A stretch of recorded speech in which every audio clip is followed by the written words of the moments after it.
শুভ সন্ধ্যা।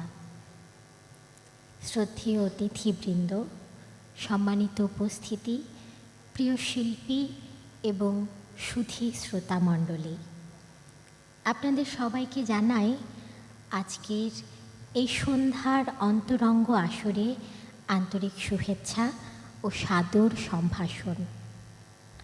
আজ আমরা সমবেত হয়েছি এক বিশেষ দিনকে কেন্দ্র করে, কবিগুরু রবীন্দ্রনাথ ঠাকুরের ৮৪তম প্রয়াণ দিবস।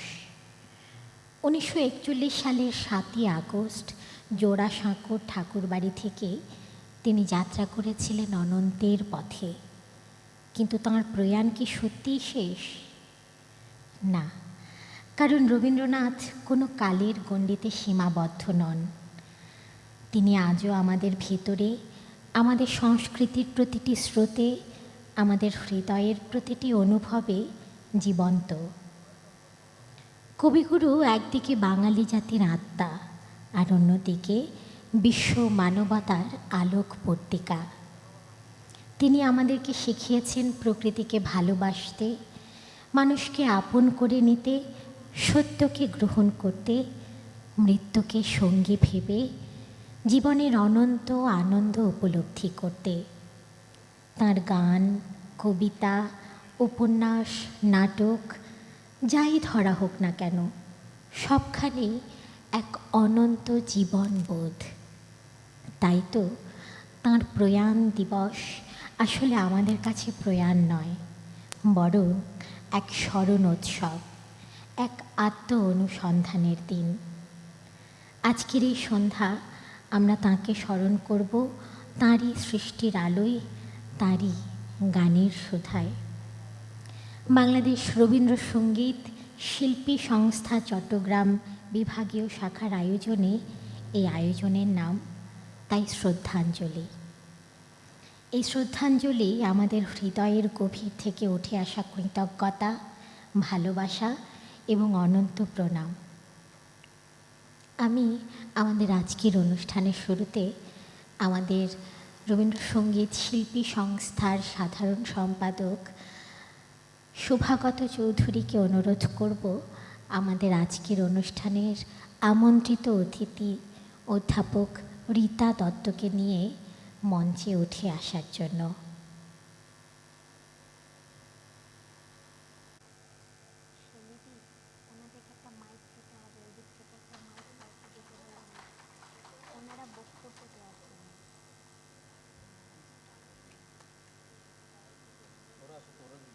কথা বলার জন্য অনুরোধ জানাচ্ছি আমাদের আজকের অনুষ্ঠানের আমন্ত্রিত অতিথি অধ্যাপক রীতা দত্তকে।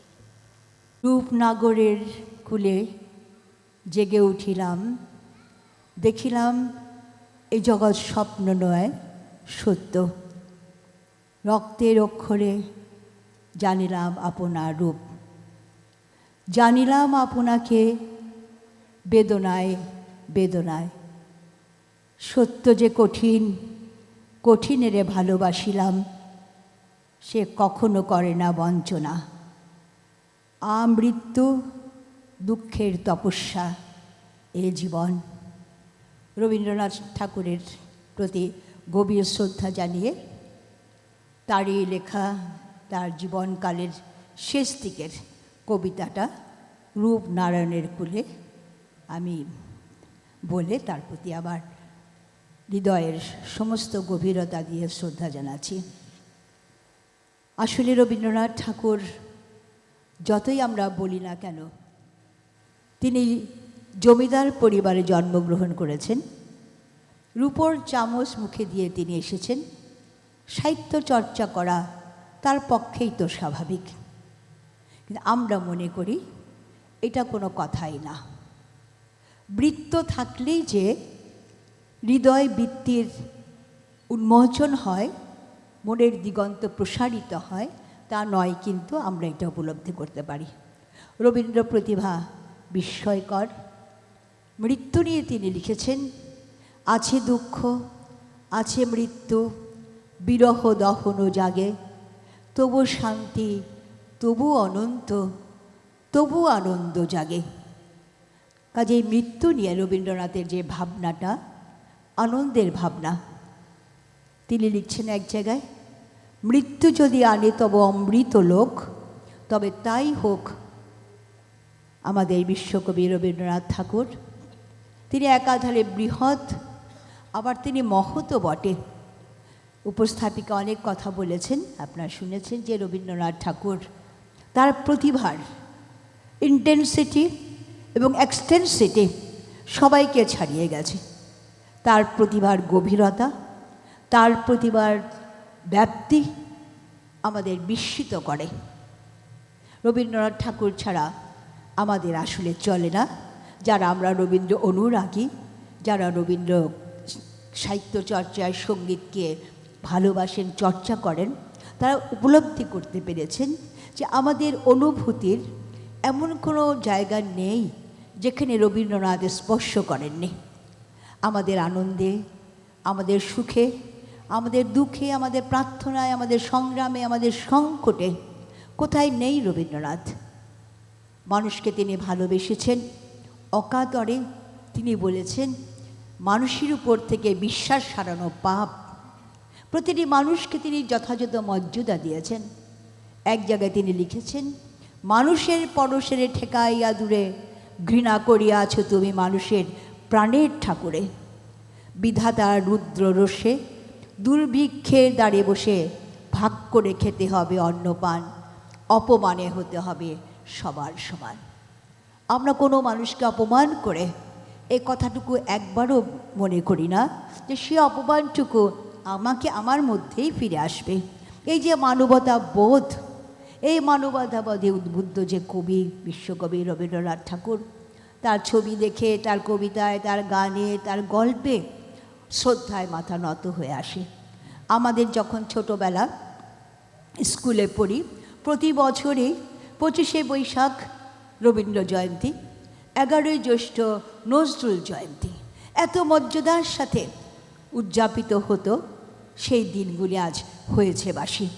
এখন আমরা আমাদের শিক্ষা প্রতিষ্ঠানগুলোতে এইভাবে রবীন্দ্র জয়ন্তী, নজরুল জয়ন্তী আমরা হতে আজকাল আর দেখছি না। কাজে এগুলি আমাদেরকে কষ্ট দেয়। যে মানুষটি আমাদেরকে বিশ্বজগতে পরিচয় করিয়ে দিয়েছেন, বাংলা ভাষাকে মর্যাদার আসনে অধিষ্ঠিত করেছেন, আমাদের দেশপ্রেমে উদ্বুদ্ধ করেছেন, সেই মানুষটাকে আমরা ভুলে যাব কেমন করে? এই যে আমাদের জাতীয় সঙ্গীত, ওমা তোর বদন খানি মলিন হলে আমি নয়ন জলে ভাসি, আমার সোনার বাংলা আমি তোমায় ভালোবাসি। এই যে আমাদের জাতীয় সঙ্গীত, সেই সঙ্গীতটা আমরা কি নিজের প্রাণে উপলব্ধি করতে পারি না? ছোট্ট উদাহরণ দিচ্ছি, গতকাল আমাদের স্কুলে ছোটদের নিয়ে রবীন্দ্র নজরুল জয়ন্তী উদযাপিত হচ্ছে।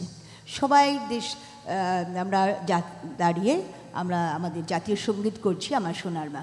কয়েকজন অভিভাবিকা দেখছি একেবারে ছবি তুলছে। তখন আমি আমার বক্তৃতাতে বললাম যে আমার তো অনেক বয়স হয়েছে, আপনারা এটা মনে করবেন যে আমাদের জাতীয় সঙ্গীত আমাদের শ্রদ্ধার বিষয়। জাতীয় সঙ্গীত যখন বাজে তখন বিভিন্ন স্কুলগুলোতে শেখাচ্ছে যে যেখানে আছে দাঁড়িয়ে থাকতে হবে, কোনো কথা বলা যাবে না। তো সেখানে আপনারা মোবাইলের ছবি তুলছেন, এটা আমাদের কাছে ভালো লাগেনি। আপনাদের বাচ্চাদেরকেও এগুলি শিখিয়ে দিতে হবে। কাকে মর্যাদা দেব, কাকে মর্যাদা দেব না, এটা আমাদের বড়দের দায়িত্ব তাদেরকে বুঝিয়ে দেওয়া। তো আজকে রবীন্দ্রনাথের প্রয়াণ কথাটা ব্যবহার করি না। তিনি নিজেই বলে গেছেন, সকল খেলায় করব খেলা চিরদিনের সে আমি। চিরদিনের সে আমি, তাকে কি আমরা ভুলতে পারি? তার অজস্র গান, এই গানগুলি আমাদেরকে উদ্বুদ্ধ করে। যখন আমাদের মনটা ভারাক্রান্ত হয়, তখনই যদি একটি রবীন্দ্রসঙ্গীতের সুরে আমরা মগ্ন থাকতে পারি, আমাদের কষ্ট, আমাদের বেদনা অনেকখানি লাঘব হয়। রবীন্দ্রনাথ আমাদের অনুপ্রেরণার উৎস। চিরকালে এই বাতিটার মতো, বাতিটা যেমন অন্ধকার দূর করেছে, রবীন্দ্র চর্চা, রবীন্দ্র দর্শন, রবীন্দ্র সাহিত্য এগুলি আমাদেরকে অন্ধকার থেকে আলোর দিকে আমাদেরকে নিয়ে যাবে। আমাদের সংস্কৃতি একটা কথা আছে, অসত মা সদ্গময়, তমসো মা জ্যোতির্গময়, মৃত্যুর মা মৃতঙ্গময়, আবির্ময়ধি। আমরা যেন অসত্য থেকে সত্যে, অন্ধকার থেকে আলোকে, মৃত্যু থেকে অমরত্বের পানে আমরা চলে যেতে পারি। কবির কাছে আমাদের এই আশীর্বাদ প্রার্থনা করি। আমরা গান শুনব, আমরা গানে গানে রবীন্দ্রনাথকে স্মরণ করব, তার প্রতি শ্রদ্ধা জানাবো, তাকে অনুভব করার চেষ্টা করব। এই যে প্রকৃতি, একটু আগেই বলেছে, এই যে প্রকৃতি নিয়ে রবীন্দ্রনাথের অসাধারণ কিছুদিন আগে এই যে আমাদের বর্ষাকালটা গেল, বিভিন্ন সংগঠনগুলি বর্ষা বরণ অনুষ্ঠান করেছে। এই যে গানের মধ্য দিয়ে রবীন্দ্রনাথ ঠাকুর বলছেন, আমি শান্তিনিকেতনে চেয়েছিলাম আমাদের শিক্ষার্থীদের প্রকৃতির কাছাকাছি এনে প্রকৃতিকে পরিচয় করিয়ে দেওয়া। প্রকৃতির কাছ থেকে আমাদের শেখার অনেক আছে। রবীন্দ্রনাথের গ্রীষ্মের কবিতা, বর্ষার কবিতা, শরতের কবিতা, হেমন্তের কবিতা, শীতের কবিতা, বসন্তের অনেক অনেক গান ছড়ানো আছে। আমরা চেষ্টা করব রবীন্দ্রনাথকে উপলব্ধি করতে, যাতে আমরা শুদ্ধ হতে পারি, আমরা মহৎ হতে পারি, আমরা বৃহৎ হতে পারি। আমাদের মনের সমস্ত সংকীর্ণতা, আমাদের মনের সমস্ত অনুদার বৃত্তিগুলো কাটিয়ে যেন আমরা সুরের পানে চলে যেতে পারি। কথা বলছি না, আবারও রবীন্দ্রনাথ কিন্তু একদিন না, প্রতিদিন রবীন্দ্রনাথকে স্মরণ করি। আমি যখন প্রার্থনায় বসি তখন বলি, আমার মাথা নত করে দাও হে তোমার চরণ ধুলারো তলে, সকল অহংকার যেন বলার, সকল অহংকার ডুবাও চোখের জলে। অথবা আমি বলি, আপনারা যেন না করি প্রকাশ আমার আপন কাজে, তোমার ইচ্ছা করহ পূর্ণ আমারও জীবন মাঝে। আমাদের প্রত্যেক দিনের আমরা রবীন্দ্রনাথকে নিয়ে থাকতে চাই। আমাদের শঙ্করের সম্পদে বলেছি, আপনারা জানেন যে আমাদের স্বাধীনতা যুদ্ধের মধ্যে রবীন্দ্রনাথের গান, কবিতা, নজরুলের কবিতা, গান, এগুলি আমাদের মুক্তিযোদ্ধাদের, কণ্ঠযোদ্ধাদের সাহস এবং অনুপ্রেরণা। কাজে রবীন্দ্রনাথ ছাড়া আমাদের চলতে পারি না। আমি কৃতজ্ঞতা জানাচ্ছি জাতীয় রবীন্দ্রসঙ্গীত শিল্পী সংস্থা চট্টগ্রাম বিভাগকে, সুন্দর অনুষ্ঠান আয়োজন করেছেন এবং আমাকে কিছু কথা বলার সুযোগ দিয়েছেন। আমি রবীন্দ্রনাথকে ভালোবাসি, প্রতিদিন লেখাপড়া করি, কেউ কিছু বলতে দিলে আমার স্মরণের মধ্যে থেকে কয়েকটা কথা উচ্চারণ করি। তা আপনাদের সবারই প্রতি আমাদের আন্তরিক প্রীতি শুভেচ্ছা থাকবে। আপনারা সুরে থাকবেন, সঙ্গীতের কাছাকাছি থাকবেন। সঙ্গীত মানুষকে সমস্ত সংকীর্ণতার ঊর্ধ্বে তুলে দেয়। কিছুদিন আগে আমরা আমাদের ছোটোবেলায় এগুলি ছিল না, বিশ্ব সঙ্গীত দিবস উদযাপিত হলো। সেখানে একজন খাস্তগিরি স্কুলের টিচার ইংলিশের, তিনি কি সুন্দর উঠে জার্মান ভাষায়, ফ্রান্স ভাষায় সঙ্গীত পরিবেশন করলেন। আমরা কিন্তু একটা শব্দ বুঝতে পারছি না, কিন্তু সুরের সম্মোহনী শক্তিতে আমরা সম্মোহিত হয়েছি। গানের কোনো সীমা নেই।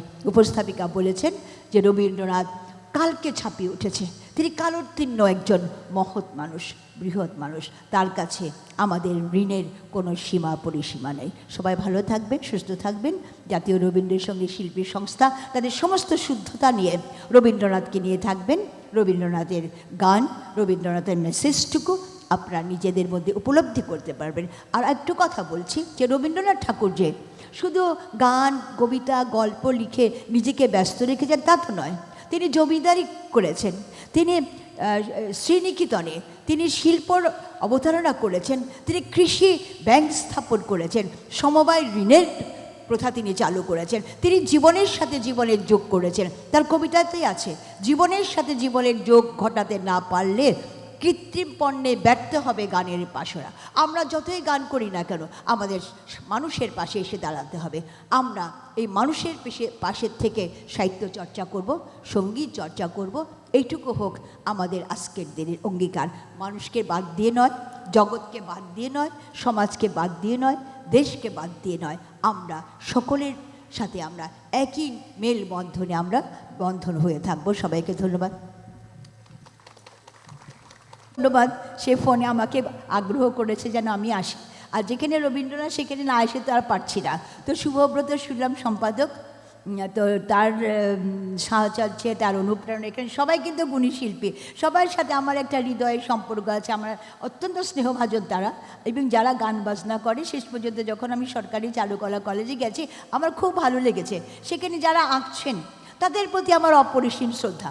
তাদেরকে আমি বলেছি, দেখেন আমরা জেনারেল লাইনের যারা কতগুলি প্রশ্ন মুখস্থ করে পার হয়ে গেছে পরীক্ষা, কিন্তু আপনাদের তো সেটা না। আপনাদের অরিজিনালিটি, আপনাদের সৃজনশীলতা দিয়ে আপনারা সেগুলিকে প্রকাশ করছেন। তো আমাদের যারা সাহিত্য চর্চা করে প্রত্যেকে সৃজনশীল মানুষ, প্রত্যেকে নিত্য নতুন ভাবনায় ভাবিত হয়ে তারা সৃষ্টির উল্লাসে তারা মেতে থাকেন। এই সৃষ্টির উল্লাসে মাতবেন, জাতীয় রবীন্দ্রসঙ্গীত শিল্পী সংস্থা এই আশাবাদ ব্যক্ত করে শুভব্রতকে আবারও ধন্যবাদ জানিয়ে আমাকে আমন্ত্রণ জানাবার জন্যে। আপনাদের সবাই ভালো থাকবেন।